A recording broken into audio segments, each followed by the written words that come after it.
আপনি পানিতে ডুবে যাচ্ছেন এবং ওই সময় আপনার কোনো জ্ঞান নেই, অর্থাৎ অজ্ঞান অবস্থায় আপনি পানিতে তলিয়ে যাচ্ছেন। আপনার কি মনে হয় এরকম একটা অবস্থায় আপনার হাতে কি বাঁচার জন্য অনেক সময় আছে? আপনি সংজ্ঞাহীন অবস্থায় পানির গভীরে তলিয়ে যাচ্ছেন, এর মানে আপনার হাতে কিন্তু মোটেও সময় নেই, সময় খুব দ্রুত ফুরিয়ে যাচ্ছে। আরবিতে এইভাবে সময় শেষ হয়ে আসাকে বোঝানোর জন্য আসর শব্দটি ব্যবহার করা হয়। আসরের আবিধানিক অর্থ হচ্ছে সময় যেটা শেষ হয়ে আসছে।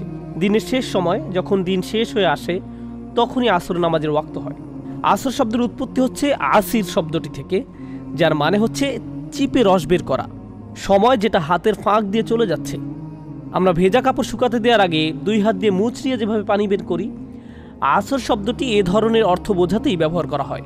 তার মানে এখানে আল্লাহ এমন একটা মুহূর্তের কথা বর্ণনা করেছেন যখন আপনি সংজ্ঞাহীন অবস্থায় পানিতে ডুবে যাচ্ছেন এবং আপনার সময় শেষ হয়ে আসছে। এমন অবস্থায় বেঁচে থাকতে হলে আপনাকে সর্বপ্রথম কোন কাজটা করতে হবে? বেঁচে থাকার আশা করতে হলে কোন জিনিসটা আপনার একেবারে শুরুতে দরকার? কি মনে হয়? জ্ঞান ফিরে আসা? অবশ্যই এটাই এখন আপনার সবার আগে দরকার। যদি জ্ঞান ফিরে না আসে তাহলে আপনার বাঁচার কোনো সম্ভাবনাই নেই। এমনকি সংজ্ঞাহীন অবস্থায় আপনি যদি জীবনের সবচেয়ে সুন্দর স্বপ্ন দেখতে থাকেন, তবুও বাঁচতে হলে আপনাকে কিন্তু জাগতেই হবে। মনে করুন স্বপ্নের মধ্যে আপনি দেখছেন সেই রকম সুন্দর সাজানো গোছানো একটা জীবন, আপনার পাহাড়ের পাদদেশে আপনার চমৎকার বাড়ি, আপনি আপনার ফেরারি গাড়িটা নিয়ে লং ড্রাইভে বের হয়েছেন। রাস্তার এক পাশে সবুজে ঢাকা পাহাড়, অন্য পাশে সুনীল সমুদ্র। কিন্তু যেই আপনার জ্ঞান ফিরে আসলো, আপনি বুঝতে পারলেন যে আপনি আসলে ডুবে যাচ্ছেন, পানির অতলে হারিয়ে যাচ্ছেন। এমত অবস্থায় জেগে ওঠার পরে আপনার কিন্তু এমন মনে হবে না যে ইস কি বাজে অবস্থা, পানিতে ডুবে যাচ্ছি, এর চেয়ে তো আবার ঘুমিয়ে পড়াই ভালো, কি সুন্দর স্বপ্ন দেখছিলাম। শুধুমাত্র যদি আপনি মানসিকভাবে অসুস্থ বা পাগল হয়ে থাকেন, একমাত্র তখনই আপনার এইরকম মনে হতে পারে। অথবা কার যদি বাস্তবতাকে মেনে নেওয়ার মতো সাহস না থাকে, সে এইরকম করতে পারে। কারণ তাদের কাছে বাস্তবতা এতই কঠিন মনে হয় যে তারা জেগে ওঠার পরও আবার ঘুমিয়ে যাওয়াকে ভালো মনে করে। এই ধরনের লোক যারা ডুবে যাওয়ার সময় হুঁশ ফিরে আসার পরেও পরিস্থিতি খারাপ দেখে জোর করে ঘুমিয়ে থাকে, তারা কি তাদের খারাপ পরিণতির জন্য অন্য কাউকে দায়ী করতে পারবে? পারবে না।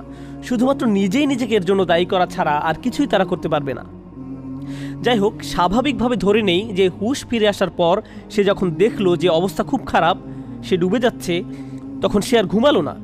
কিন্তু এরপরে সে কি করবে? এমন একটা অবস্থায় আপনি কি করতেন? হাত পা সব কিছু নাড়িয়ে চেষ্টা করতেন না পানির উপরে উঠতে? যদি সাঁতার নাও জানেন তারপরও তো চেষ্টা করতেন, কি করতেন না? আর এই চেষ্টা করতে করতে যখন আপনি বুঝতে পারবেন যে এলোপাথারি হাত পা না ছুঁড়ে একটা নির্দিষ্ট স্টাইলে হাত পা নাড়লে আপনি উপরের দিকে যাচ্ছেন, তখন আপনি ঠিক ওইভাবে হাত পা নেড়ে উপরের দিকে যাওয়ার চেষ্টা করতে থাকবেন। তার মানে বাঁচার জন্য সর্বপ্রথম আপনাকে বেহুশ অবস্থা থেকে জেগে উঠতে হবে, এরপরে সাঁতার কেটে উপরের দিকে যেতে হবে, অথবা অন্য কোনো উপায় হলেও উপরের দিকে যাওয়ার চেষ্টা করতে হবে। কিন্তু যেই না আপনি পানির উপরে মাথা তুলে বড় নিঃশ্বাস নিতে গেলেন, তখনই আপনি পায়ের গোড়ালিতে একটা চেইনের উপস্থিতি টের পেলেন। সেই চেইনের অপর প্রান্তে কিছু একটা বাধা আছে, যেটা আপনাকে আবার পানির নিচে টেনে নিয়ে যেতে চাচ্ছে। অপর প্রান্তের সেই জিনিসটা আর কিছুই না, সেটা আপনার ভাই, যে এখনো ঘুমিয়ে আছে পানির নিচে। তার মানে আপনি ভেসে ওঠার পরও আবার ডুবে যাচ্ছেন, কারণ আপনার ঘুমন্ত ভাই আপনার সাথে চেইন দিয়ে বাঁধা। তাহলে আপনি এখন কি করবেন? অবশ্যই আপনাকে এখন আপনার সেই ভাইকে ঘুম থেকে উঠাতে হবে, তাই না? হয়তো আপনি আপনার সেই ভাইকে অনেক ভালোবাসেন অথবা বাসেন না, কিন্তু মূল ব্যাপারটা হচ্ছে এই মুহূর্তে আপনি আপনার সেই ভালোবাসা থেকে কিন্তু তাকে ডেকে তুলছেন না, আপনি নিজের গরজেই তাকে ডাকছেন। কারণ এই পরিস্থিতিতে আপনি যদি তাকে ডেকে না তুলেন তাহলে আপনি নিজেও কিন্তু বাঁচবেন না। তো আপনি তাকে ডেকে তুললেন। জেগে ওঠার পরে আপনার ভাই বলল, আরে আমি কি সুন্দর ফেরারি গাড়ি নিয়ে লং ড্রাইভে যাওয়ার স্বপ্ন দেখছিলাম, আর তুই খামোখায় আমাকে ডেকে তুললি, আমি আবার ঘুমাতে যাচ্ছি। অর্থাৎ সে আপনাকে বেমালুম উপেক্ষা করলো। তখন কি আপনি বলবেন যে ঠিক আছে, আমার কি আসে যায়, তোর যা ভালো লাগে সেটাই কর? আপনি কিন্তু মোটেই এরকম করবেন না। সে যদি আবার ঘুমিয়ে যায়, আপনি তাকে ধাক্কা দিতে দিতে বলবেন, আরে ওঠ ওঠ, তাড়াতাড়ি তাড়াতাড়ি কর, আমাদের বাঁচতে হলে পানির উপরে উঠতে হবে। এভাবে থাকলে চলবে না।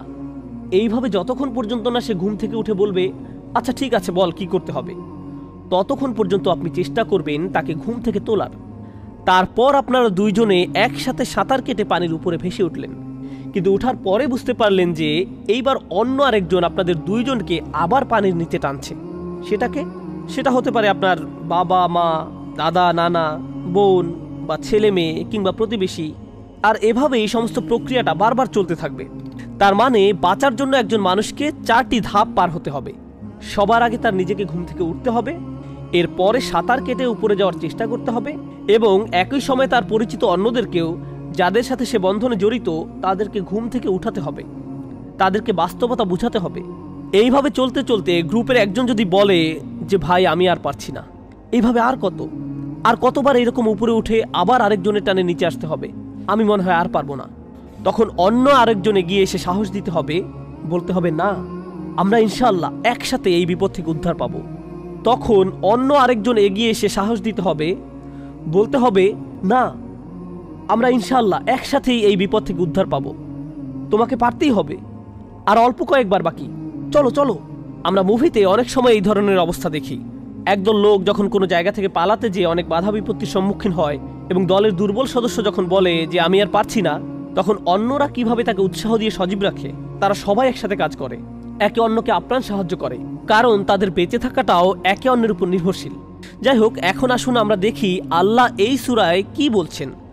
প্রথমে তিনি বলছেন ওয়াল আসর, সময় চলে যাচ্ছে, সময় শেষ হয়ে যাচ্ছে। তারপর তিনি বলছেন ইন্নাল ইনসানা লাফি খুসর, মানুষ ক্ষতির মধ্যে ডুবে যাচ্ছে। শুধুমাত্র তারা ব্যতীত যারা বিশ্বাস করে। কি বিশ্বাস করে? খেয়াল করুন, আল্লাহ কিন্তু এখানে বলেননি যে যারা ফেরেশতা, কিতাব, নবী রাসূল, মৃত্যু, কিয়ামত ইত্যাদিতে বিশ্বাস করে। না, তিনি এইসব কিছুই বলেন নাই। এইসব অবশ্যই বিশ্বাসের অন্তর্ভুক্ত, কিন্তু এই সূরার বিষয়বস্তুর দিকে যদি আমরা তাকাই, তাহলে কি সেই বিষয় যেটা এখানে মানুষকে সবার আগে বিশ্বাস করতে হবে? সেটা হচ্ছে তাদেরকে বিশ্বাস করতে হবে যে তারা ক্ষতির মধ্যে আছে, তারা ডুবে যাচ্ছে। আর তারা যদি এটা বিশ্বাস করে নেয় এবং সেই অনুসারে নিজেদের ঈমানকে ঠিক করে নেয়, তাহলে তারা সাঁতার কেটে ক্ষতি থেকে বের হওয়ার চেষ্টা করবে। আর এটাকে আল্লাহ তাআলা কিভাবে বর্ণনা করেছেন? ওয়ামিলুস সলিহাত, তারা ভালো কাজ করে, তারা পরিস্থিতির উন্নতির জন্য কাজ করে। সলিহাত হচ্ছে একটা বিশেষণ, যার আবিধানিক অর্থ হচ্ছে এমন জিনিস যা অন্য জিনিসকে ঠিক করে। অর্থাৎ কিছু একটা ভুল ছিল এবং এইটা সেই ব্যাপারটাকে ঠিক করে। তার মানে এমন কাজ করে যেটা প্রতিকূল পরিস্থিতিকে ঠিক করে। রূপক অর্থে আমরা যেটাকে সাঁতার কাটার সাথে তুলনা করছি। কিন্তু যেহেতু তারা অন্য মানুষদের সাথেও চেইন দিয়ে আটকানো, সেহেতু তাদেরকে শুধু নিজেদের সাঁতরালে হবে না, আরও কিছু করতে হবে। কি সেটা? ওয়াতাওয়াসাউ বিল হক, অর্থাৎ তাদেরকে বাকি সবার কাছে যারা ঘুমিয়ে আছে তাদেরকে এই সত্যটা বলতে হবে। শুধু বললে হবে না, বারবার বলতে হবে, যতক্ষণ না তাদের ঘুম পুরোপুরি ভেঙে যায়। কারণ আপনি যাদের বাঁচাতে চেষ্টা করছেন তাদেরকে একবার বা দুইবার এসব বললে তাদের ঘুম নাও ভাঙতে পারে। এমনও হতে পারে কিছুক্ষণ জেগে থেকে তারা আবার ঘুমিয়ে পড়েছে, আপনি আবার তাদের উঠালেন, একটু পর তারা আবার ঘুমিয়ে পড়ল। এইভাবে চলতে চলতে দেখা গেল আপনি ধৈর্য হারিয়ে ফেলেছেন। আর এই কারণে আল্লাহ আরও বলছেন ওয়াতাওয়াসাউ বিস-সবর, আপনাকে এই কাজটা সবর সহকারে করে যেতে হবে। সবর অর্থ নিয়মানুবর্তিতা, ধৈর্য, অধ্যবসায়, দৃঢ়তা ইত্যাদি। অর্থাৎ আপনাকে লক্ষ্যে অটুট থেকে কাজ করে যেতে হবে, কারণ আপনার বাঁচা মরা এর সাথে জড়িত। আপনি এত কিছু করার পরে যদি একটুর জন্য ধৈর্যহারা হয়ে যান, তাহলে তো আপনি নিজেও ডুবে যাবেন। যেমন ধরুন, আপনার ঈমান আছে, আপনি ভালো কাজও করেন, আপনি মানুষকে সত্যের পথেও রাখছেন, কিন্তু আপনার সবর নেই। তার মানে এত কিছুর পরও আপনি ঠিকই ডুবে যাবেন। অর্থাৎ ক্ষতির হাত থেকে বেঁচে থাকতে হলে আপনাকে 4টি শর্তের সবগুলোই পূরণ করতে হবে। প্রতিটি শর্তই সমানভাবে গুরুত্বপূর্ণ এবং একটির সাথে অন্যটি ক্রমানুসারে সংযুক্ত, যেটা এই সূরাতে অত্যন্ত সুন্দরভাবে ফুটিয়ে তোলা হয়েছে।